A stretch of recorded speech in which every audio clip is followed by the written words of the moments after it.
সন্ধ্যার খবরের জন্য সবাইকে স্বাগতম।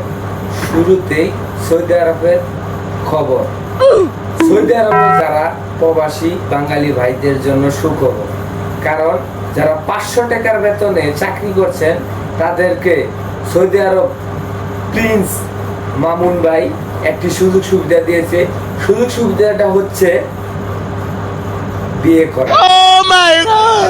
যারা যারা বিয়ে করবেন তাদেরকে প্রতি বছর একটা করে ছেলে বা মেয়ে হলে সরকারি ভাতা দেওয়া হবে। এই নিয়ম করেছে সৌদি আরবের সরকার। এই কথা শুনে আমার বন্ধু ফরহাদ ভাই সৌদি আরব গেছেন, যে বিয়ে করছেন কিন্তু সে ভাতা পায়নি, কারণ তার বয়স 40। যাদের বয়স 20 থেকে 25 বা 30 তাই এর মধ্যে যাদের আছে তাদেরকে ভাতা দেওয়া হবে।